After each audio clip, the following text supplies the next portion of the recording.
అందరికీ నమస్కారం. నేను మీ మిస్సమ్మ. స్టోరీలోకి వెళ్ళే ముందు ఇంకా ఎవరైనా మన ఛానల్ని సబ్స్క్రైబ్ చేసుకొని ఉండకపోతే ఇప్పుడే సబ్స్క్రైబ్ చేసుకొని పక్కనే ఉన్న బెల్ ఐకాన్ ఆన్లో పెట్టుకుంటారు అని కోరుకుంటున్నాను. ఇక లేట్ చేయకుండా మన స్టోరీలోకి వెళ్ళిపోదామా? ఈ ఆర్మీ డెస్టినీ ఎపిసోడ్ 42. అంజు కొట్టిన ఫోర్స్కి మంచం మీద పడ్డాడు వరుణ్. వరుణ్, అక్కడ ఆగిపో, నా దగ్గరికి రావద్దు అంటూ బెదిరించే ప్రయత్నం చేసింది. మళ్ళీ అలానే తూలుతూ నన్నే కొడతావా అంటూ కోపంగా పైకి లేచి మళ్ళీ అంజు వైపు అడుగులు వేశాడు. అంజుకి ఏం చేయాలో అర్థం కావటం లేదు. వరుణ్ వైపు భయంగా చూస్తూ, వరుణ్, నీకు నా మీద అలాంటి ఫీలింగ్ లేదు అని చెప్తున్నావు కదా, మళ్ళీ ఇప్పుడు ఈ తప్పు జరిగితే మళ్ళీ నువ్వే లైఫ్ లాంగ్ ఫీల్ అవుతావు. ప్లీజ్ వరుణ్, నిన్ను నువ్వు కంట్రోల్ చేసుకో. ఒక్క 10 minutes ఓపిక పట్టు. రుద్రబావ వస్తున్నాడు, వెంటనే నిన్ను హాస్పిటల్కి తీసుకొని వెళ్తాం అంటూ వరుణ్ని ఆపే ప్రయత్నం చేస్తూ ఉంది అంజు. అప్పటి వరకు తూలుతూ ఉన్న వరుణ్ ఒక్కసారిగా నార్మల్గా కూర్చొని గట్టిగా నవ్వుతూ ఉన్నాడు. అక్కడ ఏం జరుగుతుందో ఏం అర్థం కావడం లేదు అంజుకి. భయపడ్డావా? నీ కళ్ళల్లో భయం స్పష్టంగా కనిపిస్తుంది అన్నాడు వరుణ్ గట్టిగా నవ్వుతూ. వరుణ్, నువ్వు నువ్వు బాగానే ఉన్నావా అడిగింది అంజు ఆశ్చర్యంగా. Yeah, I'm perfectly all right Anju baby అంటూ కన్ను కొట్టాడు వరుణ్. అసలు ఇక్కడ ఏం జరుగుతుంది భయంగా అడిగింది అంజలి. అప్పుడే రూమ్లో లైట్ ఆన్ చేసి ఒక విజిల్ వేశాడు. వెంటనే అక్కడికి వచ్చారు ఒక 10 మంది బాడీగార్డ్స్. వెళ్ళి దాన్ని జుట్టు పట్టుకొని ఇక్కడికి ఈడ్చుకొని రండి ఆర్డర్ పాస్ చేశాడు వరుణ్ కోపంగా. జరిగేది మొత్తం ఒక బొమ్మలా చూస్తూ ఉంది అంజలి. ఒక 2 నిమిషాలకి అను జుట్టు పట్టుకొని అక్కడికి ఈడ్చుకుంటూ తీసుకొచ్చారు వరుణ్ బాడీగార్డ్స్. హే అను, ఎలా ఉన్నావు? అయినా నన్ను ఇక్కడ వదిలేసి నువ్వు పక్క రూమ్లో ఏం చేస్తున్నావు? హో, నీ ప్లాన్ సక్సెస్ అవ్వడం కోసం వెయిట్ చేస్తున్నావా? సారీ రా, నీ ప్లాన్ మొత్తం అట్టర్ ఫ్లాప్ అయిపోయింది అన్నాడు వరుణ్. నువ్వు నువ్వు బాగానే ఉన్నావా? కానీ కానీ ఎలా ఆశ్చర్యంగా అడిగింది అను.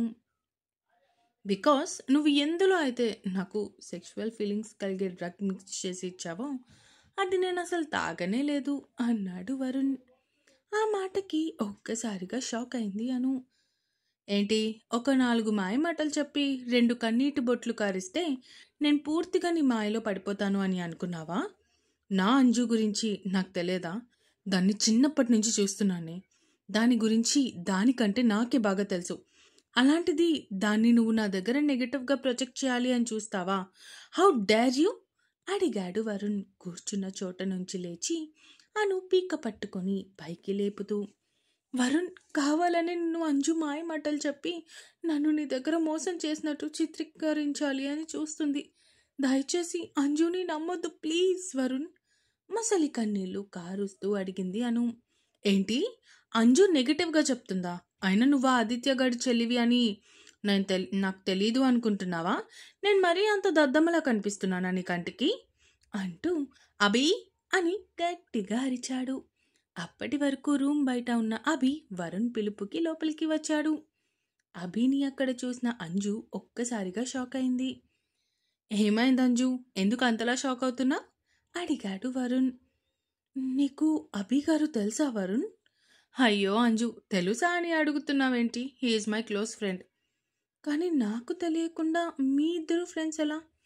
అంటే మేము ఫేస్బుక్ ఫ్రెండ్స్ చెప్పాడు అభి.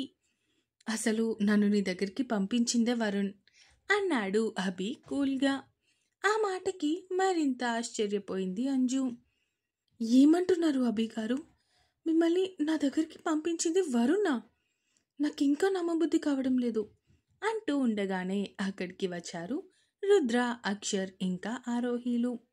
వరుణ్ అంజు వైపు చూస్తూ, అంజు, వదిన్ని తీసుకొని ఇక్కడి నుంచి వెళ్ళిపో అన్నాడు సీరియస్గా. కానీ వరుణ్ అంటున్న తన మాటలు పూర్తి కాకముందే just do what I say Anju అంటూ చెప్పడంతో ఆరోహిని తీసుకొని అక్కడి నుంచి వెళ్ళిపోయింది అంజు. అసలు ఇక్కడ ఏం జరుగుతుంది అనుమానంగా అడిగింది ఆరోహి. అంజు జరిగింది మొత్తం చెప్పింది. అమ్మయ్య, పోనీలే ఒక గండం గట్టెక్కింది అనుకుంది చిన్నగా. వరుణ్ అంజు వాళ్ళు వెళ్ళిపోయాక అన్నయ్య బావా లోపలికి రండి అంటూ వాళ్ళని లోపలికి పిలిచి వాళ్ళు లోపలికి వచ్చాక డోర్స్ క్లోజ్ చేయించేశాడు. నువ్వు ఏ రోజైతే మా అన్నయ్యని చంపాలి అనుకున్నావో అదే రోజు అనుకోకుండా వదిన వాళ్ళ అమ్మమ్మ చనిపోయారు కదా, ఆ రోజు నేను నిన్ను చూశాను. ఆ తర్వాత మళ్ళీ నువ్వు నన్ను కలిసావు. అసలు నీ ప్లాన్ ఏంటో తెలుసుకోవాలి అని నేను కూడా నీకు అట్రాక్ట్ అయినట్టు, నీతో ప్రేమలో పడినట్టు నటించా. అనుకున్నట్టే నువ్వు నన్ను నీ బుట్టలో వేసుకున్నాను అనుకున్నావు. కానీ అసలు విషయం ఏంటంటే నువ్వే నా బుట్టలో పడ్డావు. ముంబైలో నీ పేరెంట్స్ ఒరిజినల్ కాదు అని నాకు తెలుసు. కావాలనే వాళ్ళ చేత నువ్వు నాటకం ఆడిస్తున్నావు అని తెలుసు. నువ్వు అంజుని అడ్డు తప్పించుకోవాలి అని చూసిన విషయము నాకు తెలుసు. అసలు ఏమనుకుంటున్నావే నువ్వు నా గురించి? దేవరనేని వరుణ్ వర్మ అంటే చిన్న పిల్లోడు అనుకుంటున్నావా? నువ్వు చెప్పే మాయ మాటలకి, నీ పై పై అందాలు చూసి మోసపోవడానికి. రే, దీన్ని తీసుకెళ్ళి ఎవ్వరికీ తెలియని చోట బంధించండి. కనీసం చీమ కూడా ఆ ఇంట్లోకి దూరడానికి వీల్లేదు. అండ్ ఇది మన అండర్లో ఉన్నట్టు ఆ ఆదిత్య గారికి అస్సలు తెలియకూడదు. దీని ఫోన్ నుంచి ఎవరైనా వాయిస్ ఆర్టిస్ట్ చేత దీన్నిలాగే మాట్లాడించండి అప్పుడప్పుడు. అండ్ వీలైతే వాడి ప్లాన్స్ కూడా కనుక్కునే ఏర్పాటు చూడండి అంటూ అనుని అక్కడి నుంచి పంపించేశాడు వరుణ్. రుద్ర తమ్ముడి వైపు ఆశ్చర్యంగా చూస్తూ ఉన్నాడు. సారీ అన్నయ్య, ఈ ప్రాసెస్లో నేను నిన్ను, అమ్మని, అంజుని చాలా బాధ పెట్టాను. ఎందుకంటే అక్కడ అనుకి ఏ మాత్రమైనా డౌట్ వస్తే మొత్తం ప్లాన్ అంతా గంగలో కలిసిపోతుంది. అందుకే మనసుకి కష్టంగా ఉన్నా అలా నటించక తప్పలేదు అన్నాడు వరుణ్ రుద్ర కాళ్ళు పట్టుకొని. రే, నేను అప్పటికే అనుకున్నానురా, నా తమ్ముడు ఆడదాని వలలో పడిపోయాడు, ఇలా మారిపోయాడా అని. కానీ నీ ప్లాన్ అని అస్సలు ఊహించలేకపోయాను. సారీరా అన్నాడు రుద్ర వరుణ్ణి పైకి లేపి తనని హక్ చేసుకొని. అయితే ఇప్పుడు అమ్మకి ఓకే చెప్తావా? అంజుని పెళ్లి చేసుకోవడం నీకు ఇష్టమేనా? అనుమానంగా అడిగాడు రుద్ర. నాకు తనని పెళ్లి చేసుకోవడం ఇష్టమే అన్నయ్య. నాకు చిన్నప్పటి నుంచి అంజు అంటే ఇష్టమే. కానీ తను ఓపెన్ అయినప్పుడే నేను కూడా ఓపెన్ అవుదాం అనుకున్నాను. కానీ ఈలోపు ఈ అను రావడం, ఈ డిస్టర్బెన్స్ అంతా జరిగింది అన్నాడు వరుణ్. అయితే ముందు వెళ్ళి అంజుకి విషయం చెప్పు. నీకోసం చాలా ఏడ్చింది అది. ఇప్పుడే వెళ్తున్నా అంటూ అక్కడి నుంచి బయటకి పరుగు తీశాడు వరుణ్. కింద ఒక మూల కూర్చొని మాట్లాడుకుంటూ కనిపించారు ఆరోహి ఇంకా అంజలి. వరుణ్ వాళ్ళ దగ్గరికి వెళ్ళాడు. సారీ వదిన, మిమ్మల్ని బాధ పెట్టి ఉంటే, కానీ తప్పలేదు. అవన్నీ నేను మర్చిపోయాను వరుణ్, నువ్వు సేఫ్గా బయటపడ్డావు, అది చాలు అంటూ అక్కడి నుంచి రుద్ర వాళ్ళు రావడం చూసి రుద్ర దగ్గరికి వెళ్ళిపోయింది. అంజలి కూడా వెళ్ళడానికి లేస్తే తన చేయి పట్టుకొని ఆపేశాడు వరుణ్. ఎందుకు నన్ను ఆపా? నేను వెళ్ళిపోతాను, నన్ను వెళ్ళనివ్వు. ఎక్కడికి వెళ్తావు? మూసుకొని ఇక్కడే కూర్చో, లేదంటే ఏం చేస్తానో నాకే తెలీదు. ఏం చేస్తావు? ఏం చేస్తావు? వరుణ్ వైపు సీరియస్గా చూస్తూ అడిగింది. మా అన్నయ్య మీ అన్నయ్య ఇక్కడే ఉన్నారని ఆగుతున్నా, లేదంటే ఈ పాటికి ముద్దు పెట్టేసేవాడిని, కాబట్టి సైలెంట్గా ఉండు అంటూ అంజు చెవిలో చెప్పడంతో షాక్ అయ్యి కళ్ళు పెద్దవి చేసి చూసింది అంజు వరుణ్ వైపు. నవ్వుకుంటూ కన్ను కొట్టాడు వరుణ్. ఏమైంది మేడం, ఎందుకు అంతలా షాక్ అవుతున్నారు? అంజు చెవిలో చిన్నగా హస్కీ వాయిస్తో అడిగాడు. నువ్వు అయినా నన్ను ప్రేమించడం లేదు కదా, మరి నేనెందుకు మీ దగ్గర ఉండాలి మిస్టర్ వరుణ్ గారు? ఎన్ని మాటలు అన్నావు, నన్ను అన్నీ గుర్తున్నాయి. ఎన్నిసార్లు ఏడిపించావు, నాతో మాట్లాడుకు అంది అంజు కంటి నిండా నీళ్లతో. తప్పలేదురా, అది నా ప్రాణాలు తీయడానికి వచ్చింది. కానీ ఒకవేళ అన్నయ్య కానీ వదిన కానీ నువ్వు కానీ అమ్మ కానీ ఆపదలో పడితే అప్పుడు నేను కనీసం బ్రతకలేను. అందుకే మనసుకి కష్టంగా అనిపించినా చేయక తప్పలేదు. అయినా అమ్మాయి గారు కూడా నా మీద ప్రేమని దాచుకున్నారు కదా నాకు చెప్పకుండా. చిన్నప్పటి నుంచి ఎంత వెయిట్ చేస్తున్నానో తెలుసా? నువ్వెప్పుడెప్పుడు నాకు నీ ప్రేమ విషయం చెప్తావా, ఎప్పుడెప్పుడు నేను యాక్సెప్ట్ చేద్దామా అని. కానీ ఎక్కడా, అసలు అమ్మాయి గారు ఎప్పుడూ ఆ మాటే చెప్పలేదు. కనీసం ఇలా అయినా జరిగితే మనసులో మాట ఓపెన్ అవుతుంది అనుకున్నా. కానీ అది కొంచెం ఓవర్ అయింది, ఆ విషయం నాకు తెలుస్తుంది చెప్పాడు వరుణ్. సరే పద వెళ్దాం, అక్క బావ అన్నయ్య అందరూ మన కోసం వెయిట్ చేస్తూ ఉంటారు. హలో, మీ అన్నయ్యకి ఇప్పుడే ఒక మీటింగ్ పడింది, so he's going to Australia. ఇప్పుడు ఊరు కూడా రావడం లేదు. అండ్ అన్నయ్య వదిన తమ కార్లో ఆల్రెడీ స్టార్ట్ అయిపోయారు.